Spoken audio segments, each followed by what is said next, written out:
எல்லாரும் தம்ப்நெயில் பார்த்திருப்பீங்க. இந்த வீடியோட நோக்கம் என்னன்னா, அடுத்தவங்களோட நம்பிக்கையை அவதூறு படுத்தணும்ன்றது எங்களோட அரண் கிடையாது. அரணுக்கு முரணா இருக்கிற ஒரு சில விஷயத்த கொஞ்சம் முயற்சி பண்ணா, அதை கொஞ்சம் ஆராய்ச்சி பண்ணா, அதுல இருக்க அரண்ணை நம்ம கண்டுபிடிக்கலான்றது எங்களோட பெர்ஸ்பெக்டிவ். ஸோ நாங்க அதை தான் ட்ரை பண்றோம். வாங்க வீடியோக்குள்ள போலாம். எனக்கு இந்த உலகத்திலேயே ரொம்ப இன்ஸ்பைரிங்கான ரொம்ப ஒரு மோட்டிவேட்டிங் ஒரு பர்சன். நான் படிச்ச கதைகளா இருக்கட்டும், நான் படிச்ச புக்ஸா இருக்கட்டும், எவ்வளவு பேரை பத்தி படிச்சிருக்கோம், எவ்வளவு பேரை நம்ம கடந்து வந்திருக்கோம், எவ்வளவு நமக்கு ரீல்ஸ் பாக்குறோம், ஷார்ட்ஸ் பாக்குறோம், எவ்வளவு பேர் நம்ம ஈஸியா தெரிஞ்சுக்கலாம். இந்த ஜீசஸ் அப்படின்ற ஒரு எனக்கு ஸ்பிரிச்சுவலா எனக்கு எந்த ஐடியாவுமே கிடையாது. எனக்கு வரலாறு ஆதாரம் இல்லாம ஒரு மத ரீதியா ஒரு ஜோடிக்கப்பட்ட கதைகளா தான் நிறையவே இருக்கு. அதுல நம்ம இந்த வீடியோல பார்க்க போறோம். He is not a spiritual god. He is revolution for my perspective. அவரோட வாழ்க்கையை நீங்க பாத்தீங்கன்னு வச்சுக்கோங்களேன், இந்த உலகத்தையே திருப்பி போட்டிருக்குன்னு தான் நான் சொல்லுவேன். இந்த ஜீசஸ்ன்றவர் எந்த காலத்துல பிறகுறானோ 6 முதல் 4ஆம் ஆண்டுகளில் பிறந்திருக்கலாம்ன்ற ஒரு ரிசர்ச்ல சொல்றாங்க. டிசம்பர் 25 ஜீசஸ் பர்த்டே கொண்டாடுறது தப்பு.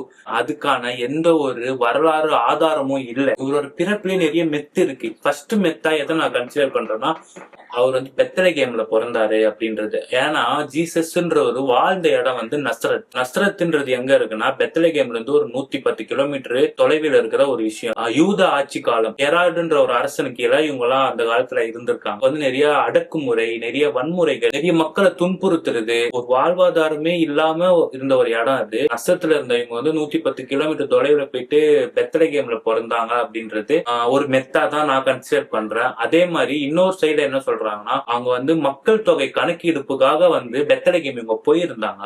அந்த டைம்ல தான் ஜீசஸ் பிறந்தாரு அப்படின்றாங்க. ஒரு தரப்பினர் இதை கிளைம் பண்றாங்க. அடுத்த மெத்தா நான் எதை பாக்குறேன்னா, வெர்ஜின் பர்த், கன்னி பிறப்பு. சோ இந்த மாதிரி பிறப்பாலே அவருக்கு நிறைய மெத்து இருக்கு, அவருக்கு நிறைய ஒரு கதை இருக்கு.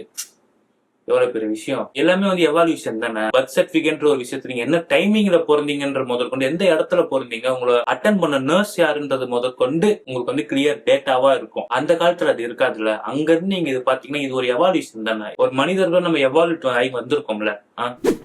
அதே மாதிரி ஜீசஸ் வாழ்ந்த காலத்துல கடவுளை எப்படி கும்பிட்டாங்கன்னா, சூரியன் வழிபாடா தான் இருந்திருக்கு. காமனா எல்லா இடத்துலயுமே சூரிய வழிபாடா தான் கடவுளோட நம்பிக்கை, கடவுள் தோற்றமே வந்திருக்கு. நான் இப்ப உங்களை குட் ஸ்பிரிட் அப்படின்னு சொன்னா உங்களுக்கு என்ன கலர் தோணுது? ஒயிட் தோணுதா? இப்ப பேட் ஸ்பிரிட் அப்படின்னு சொன்னா உங்களுக்கு எது தோணுது? பிளாக். இந்த பிளாக் ஒயிட் கான்செப்ட்ன்றது என்னன்னா, காலையில வெளிச்சமா இருக்கும் வேட்டையாடுறதுக்கோ, அவங்களோட வேலையை பாக்குறதுக்கோ காலை பொழுது அவங்களுக்கான ஒரு நேரமா இருக்கும். அப்புறம் இருட்டான பேருக்கு அவங்களால அன்றாட வேலையை பார்க்க முடியாது. லைட் எதுவுமே இருக்காது அப்படின்றப்போ தீப்பந்தம் அந்த ஒரு வெளிச்சத்துலதான் நம்ம வாழ்ந்துருப்பாங்க. அங்க ஐடியாலஜி தான் காலையிலன்றத ஒரு ஒயிட்டா நீங்க ரிசம்பிள் பண்ணிக்கோங்க, நைட்ன்றத ஒரு பிளாக்கா நீங்க ரிசம்பிள் பண்ணி வச்சுக்கோங்க. தொடங்கின அந்த ஐடியாலஜி தான் இன்னைக்கு வரைக்குமே இருக்கு. நீங்க ஒரு கெட்டவனை வரை அப்படின்னா நீங்க அவன் கருப்பா தான் காட்டுவீங்க. ஏன்னா கருப்பா இருந்தா கெட்டவன். அதே மாதிரி பைபிள்லயே நீங்க நல்லா நோட் பண்ணீங்கன்னா, ஜீசஸோட 12 வயசு வரைக்குமான ஒரு குறியீடுகள் தான் இருக்கும். அதோட நீங்க பாத்தீங்கன்னா 30 வயசுக்கான ஒரு குறியீடு தான் இருக்கும். இந்த இடைப்பட்ட கால 18 வருஷமா ஜீசஸ் என்ன பண்ணாருன்னு கேட்டீங்கன்னா, அதுக்கான ஆதாரம் இல்லை. அதுதான் உண்மை. சில பேர் என்ன சொல்றாங்கன்னா, அவர் அந்த நாட்டுல இருந்து போயிட்டாரு அப்படின்றாங்க. இந்த 12 வயசுக்குள்ள இவர் ஒரு தெய்வ பிள்ளை அப்படின்றது எங்க எல்லாருமே உணர ஆரம்பிக்கிறாங்கன்னா, மரியமும் ஜோசப் அப்புறம் 12 வயசு இருந்த ஜீசஸ் இவங்க 3 பேருமே ஒரு திருவிழாக்காக டெம்பிள் ஆஃப் ஜெருசலம்ன்ற ஒரு இடத்துக்கு போறாங்க. திரும்பி பார்த்தா ஜீசஸ் காணோம். மரியமும் ஜோசப்பும் 3 நாளா தேடுறாங்க, எங்கேயுமே காணோம். கடைசியா இவங்க தேடுதல்ல ஜீசஸ் ஒரு ஆலயத்துல இருக்காருன்றதை இவங்க கண்டுபிடிச்சிட்டு அங்க போறாங்க. இருக்கிற மத போதகர்களும் அதுக்கப்புறம் சட்ட ஆலோசகர்களும் என்ன சொல்றாங்கன்னா, அவர் கேட்ட கேள்வியும் அவர் அதுக்கான சொன்ன பதிலும் அதே மாதிரி ஸ்பிரிச்சுவலா அவர் பேசினதும் ஒரு 12 வயசு பையனுக்கு இவ்வளவு ஞானம் இருக்க வாய்ப்பு இல்லையா அப்படின்றத எல்லாரோட கேள்வியுமாவோ இருந்திருக்கு. இது பைபிள் எங்க மென்ஷன் ஆயிருக்குன்னா, லூக்கா நற்செய்தி அதிகாரம் 2 ஒரு 10 வருஷம் கிட்ட இருக்கும்னு நினைக்கிறேன். அதுல இந்த விஷயத்த டிஸ்கிரைப் பண்ணிருப்பாங்க. என்னன்னு டிஸ்கிரைப் பண்ணிருப்பாங்க அப்படின்னா, மரியம் கேட்டதாகவும் என்னன்னா, நீங்க எங்களை கஷ்டப்படுத்திட்டீங்க, மனசங்கடப்படுத்திட்டீங்க அப்படின்னு சொல்றதுக்கு, அதாவது 12 வயசுல ஜீசஸ் அவர் பதில் கேள்வி கேட்கிற மாதிரி, நான் என் இடத்துல தானே இருந்தேன், நான் எங்கேயும் போகலையே அப்படின்னு சொன்னோடனே அதுக்கப்புறமேட்டு ஜீசஸ் மரியத்திடம் கேட்டதாகவும் பைபிள்ல குறிப்பிட்டிருக்கோம். அது என்னன்னா, நான் என் தந்தை காரியங்களில் இருக்க வேண்டும் என்று உங்களுக்கு தெரியாதா அப்படின்னு சொல்லி கேட்டாரு. நீங்க எல்லாரும் இதை கேட்கறப்ப என்ன நினைப்பீங்கன்னா, தந்தைனா ஜோசப் அப்படின்னு. இல்ல, அவர் தந்தைன்னு இந்த இடத்துல யாரு குறியிட்டு சொல்றாருன்னா, அந்த காலத்துல சூரிய வழிபாட்டுல இருந்த ஒரு கடவுள்ன்ற ஒரு விஷயத்தான் இவரு மென்ஷன் பண்றாரு.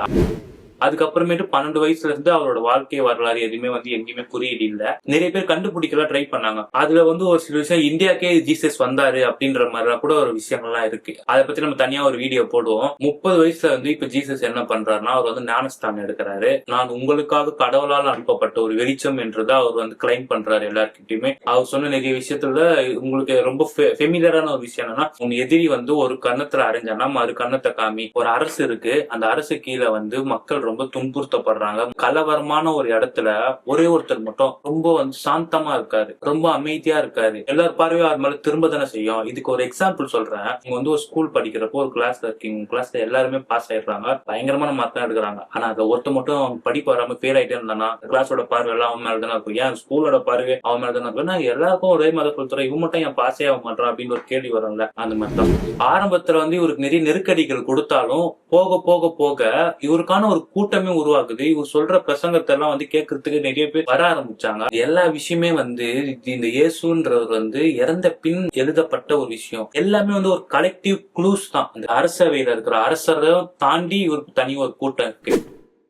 அவர் 3வது நாள் காணாம போனதுன்னு சொன்னது அந்த 11 பேர். ஒரு 11 பேர் சேர்ந்து மொத்த உலகத்தையுமே பிரெயின் வாஷ் பண்ணிருக்காங்க, இன்ஃபுளுன்ஸ் பண்ணிருக்காங்கன்றப்போ இது எவ்வளவு பெரிய ஒரு ஸ்டேட்மெண்ட் தெரியுமா? அதே மாதிரி அவர் மேல பறந்தாருன்றது 3வது நாள் மேல பறக்கல, 40 நாள் மேல பறக்கிறாரு. சீடர்களா அந்த பெண்கள்ல 3 பேர் தான் பாக்குறாங்க.